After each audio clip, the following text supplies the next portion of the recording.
Morning, everyone. Thank you for coming. Dr. Sean Conley, physician to the President. This morning I'd like to start by first sharing that the President and First Family, First Lady, extremely grateful for the enormous outpouring of support and prayers that the whole world and country have been providing and sharing. I'd like to thank Colonel Andrew Barr and all the medical and support staff here at Walter Reed for their tireless efforts, providing everything and anything the medical team, the President, and I could need. This morning, the President is doing very well. Behind me are some of the members of the President's medical team, whom I'd like to introduce. Dr. Sean Dooley, Pulmonary Critical Care.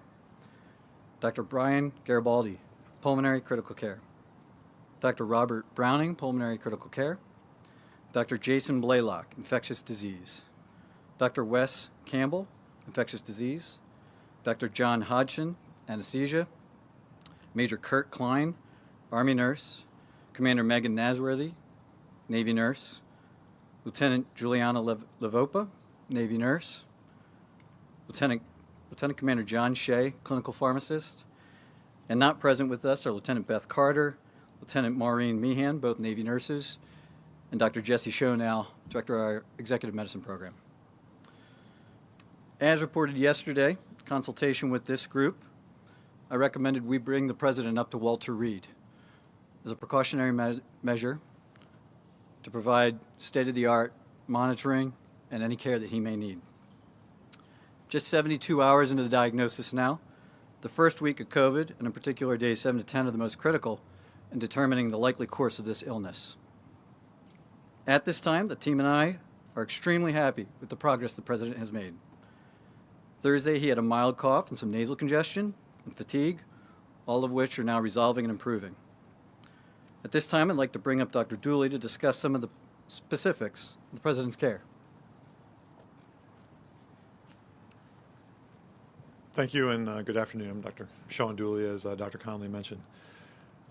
I'll start off by mentioning how incredibly proud I am of our medical team assembled behind me, and the honor it's been to care for the President over these last 24 hours here at Walter Reed.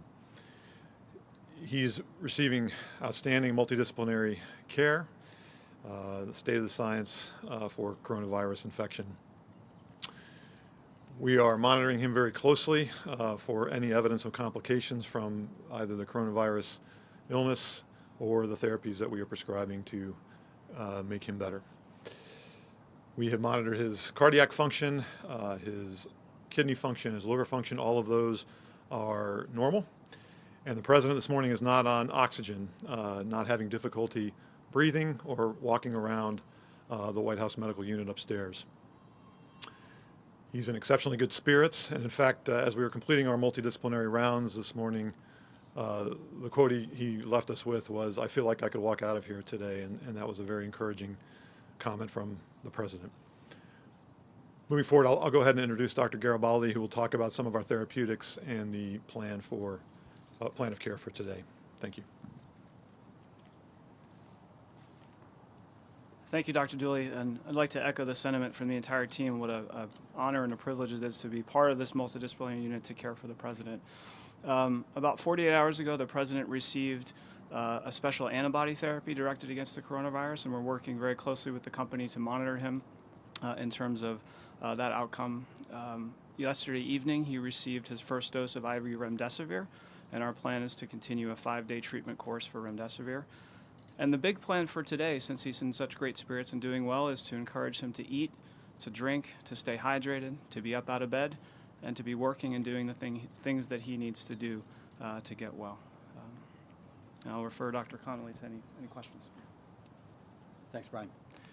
It's important to note the President's been fever-free for over 24 hours.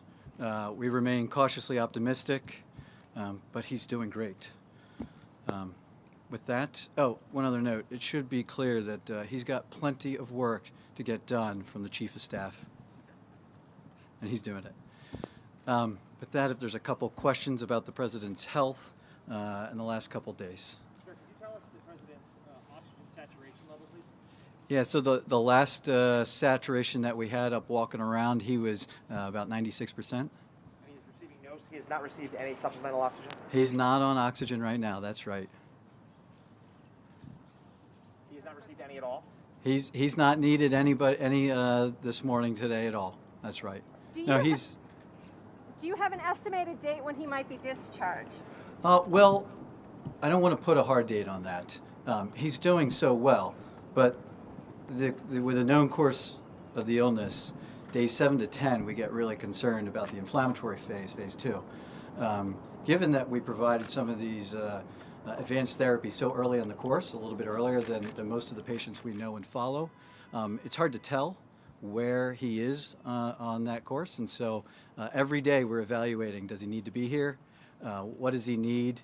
And where's he going? What do you see as the probability that he will need supplemental oxygen going forward? I don't want to put a percentage on that, but right now all indicators are that that he'll remain off of oxygen going forward. And in terms of like blood clots, pneumonia, bacterial infection, what do you see as the risk on that front? Well, we know that all of them are risks associated with this condition. He is receiving all of the standard of care and beyond per routine, international COVID protocols. So we're monitoring for all of that, but at the moment, there's no cause for concern. You said he's fever-free now. What was his fever when he had one, sir? I'd rather not give any specific numbers, but he did have a fever Thursday into Friday, and since Friday morning, he's had none. Okay. And what was the date? On top of the other antibodies. I'm sorry? Why remdesivir on top of the antibodies? So remdesivir works a little bit differently than the antibodies. We're maximizing all aspects of his care, attacking this virus, multi-pronged approach. As the president, I didn't want to hold anything back. If there was any possibility that it would add value to his care and expedite his return, I wanted to take it. And the team agreed, and that's why we proceeded. Doctor, what was the date of the president's last negative test? I'm not going to get into all the testing going back, but he and all the staff routinely are tested, and so. Doctor, what is the PPE protocol for President Trump receiving visitors and doctors? It's the same as any hospital has.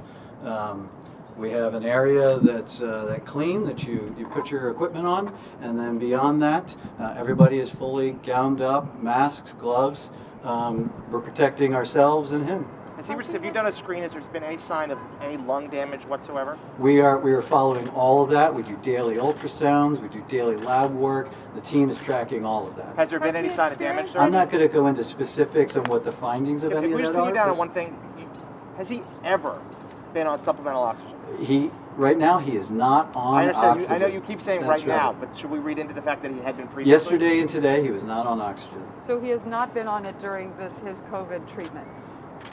He's not on oxygen right now. Has hydroxychloroquine been considered as a viable treatment option for the president? We discussed it. He asked about it. He's not on it now. And in Doctor, terms of symptoms, has he also experienced difficulty breathing? No, he has not. Never did. He had a little cough. He had the fever. More than anything, he's felt run down. Who is handling contact tracing? Is that the White House or CDC? The White House Medical Unit, in conjunction with in collaboration with CDC and local, state, and health departments, are conducting all contact tracing per CDC guidelines. When was the positive diagnosis made? You said 72 hours. That would put it at Wednesday. Yeah. So Thursday afternoon, following the news of a close contact, is when we repeated testing, and given kind of clinical indications, that a little bit more concern, and that's when late that night we got the PCR confirmation that he was. Is there any clarity on how he became infected? Not going to go into that. As far as his care, it's irrelevant. Or when he became infected? Yeah, we're not going to go into that. We're just tracking his clinical course and providing the best care we can. Will President Trump have to stay at Walter Reed to get the 5-day remdesivir treatment? We've discussed that right now. If he needs all 5 days, that will likely be the course. But again, every day we're reviewing with the team his needs for being here. And as soon as he gets to the point where it's not a requirement, he may still need some care, but if we can provide that downtown at the house, then we will transition at that point, as long as it's safe and appropriate and the team agrees. In addition to his weight, does he have any other risk factors that make him more at risk for sort of a severe case? Well, not particularly. I mean, he's 74, he's male, and he is slightly overweight. Other than that, he's very healthy. His cholesterol is great, his blood pressure is great, he's not on medication for that. He's up and active. You saw his activity, the days leading up to, the long hours and everything else. He's able to handle it. Can you provide other vitals like heart rate, blood pressure, and temperature? So his heart rate is in the 70s to 80s. His blood pressure has remained where it's historically been during our physicals.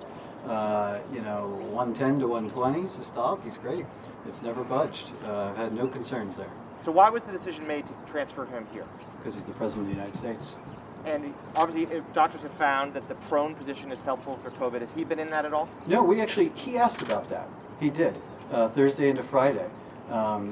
He's been briefed by the task force and all the scientists for months, and he brought that up, as we were discussing his cough, and at that time his oxygen levels were okay, and we didn't feel like we needed to do it. We came up here, we discussed it with the team as well. We consider all options, but he has not needed any of that. Why wasn't the First Lady admitted as well? The First Lady's doing great. Thanks for asking. She has no indication for hospitalization, advanced therapy. She's convalescing at home. Thank you. I'm going to try to pin you down one more time. I know you said there was no oxygen yesterday. He's not on oxygen. But did he receive today? Did he receive any on Thursday? And what's today? Saturday? Saturday. No, Thursday. Okay, so no Thursday, no Friday, no Saturday. That's fine. So that was why we were confused. Thursday, no oxygen, none at this moment. Yeah, and yesterday with the team, while we were all here, he was not on oxygen. So has the president actually been admitted as a patient to this hospital? The president is a patient at Walter Reed National Military Medical Center. Is he on any steroids? See? Press, thank you. Can you ask that Thank you very much. Last question? Thank you. Okay, thank you.